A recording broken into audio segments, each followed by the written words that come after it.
মানে কোরআনের শাসন বলতে আসলে বাংলাদেশ যতদিন থাকবে কোরআনের শাসন কোনোদিন আসবে না। কেন্দ্রীয় ক্ষমতায় আসুন, সেটা যারাই হোক, কোরআনের শাসন বাংলাদেশে হবে না, ইসলামের শাসন বাংলাদেশে হবে না।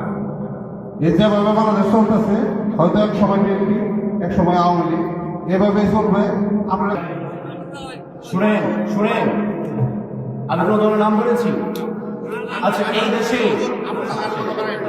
দেশে আমি ঠিক করে মানুষ ভাই, আমি আমি আমি শেষ করেছি।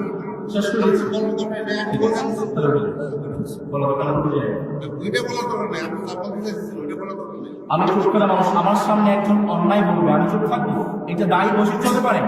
ভাই বলেছেন এই দেশে কখন ইসলামী শাসন আসবে না, না আসবে। আমার রাসূল আদেশ, ইসলামী শাসন আসবে বা না আসবে আমাদেরকে কথা বলতে হবে ইসলামের জন্য। একজন মুসলমান হিসেবে বলতে হবে আপনি টাকার জন্য এই সম্মান দিলে মেহমানদেরকে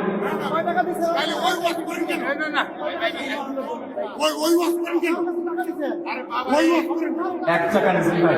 কিন্তু আমি কি কোনো ভাইয়ের একটা কথা না, আপনি কোনো দলের নাম বলেন নাই, কোনো দলের নামই বলেন নাই। কোনটা বলেছে কোন বিপক্ষে? একটা কথা বলে দলের নাম বলে নাই, ঠিক আছে। হুজুরের হয়তো বা ইসলামের পক্ষে, কোরআনের পক্ষে বসাইছে, এটা আসলে হুজুর এইভাবে না। নির্বাচন সামনে, আপনার বক্তা, আপনার আমরা সম্মান করি। আপনি এই নির্বাচন সম্পর্কে আপনি ইসলামের জন্য করছেন, কিন্তু সামনে নির্বাচন আসতেছে, আপনি কোরআনের পক্ষে। এখানে ভাই একটা জবাব দিবেন। আমি এখানে কোরআন ইতিহাসের বাহিরে একটা কথা বলেছি, যে মানুষটা আমার কথার মধ্যে ভেটো দিয়েছে, আমি মেহমান এখানে ঢাকা থেকে এসেছি, যে মানুষটা আমার কথার মধ্যে ভেটো দিয়েছে তাকে প্রকাশ্য ক্ষমা চাইতে হবে।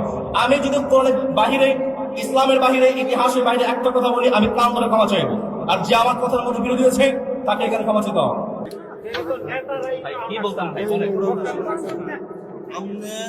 আমি আমি নিজে না বলে ইঙ্গিত তো আছে, আপনি কোনের পক্ষে ইনভেস্টমেন্ট করবেন, ফখরুল ইসলাম ভাই কোনের পক্ষে ইনভেস্টমেন্ট করবেন।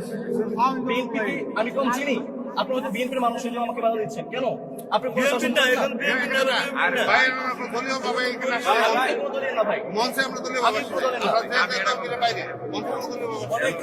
সরাসরি বলা লাগে না।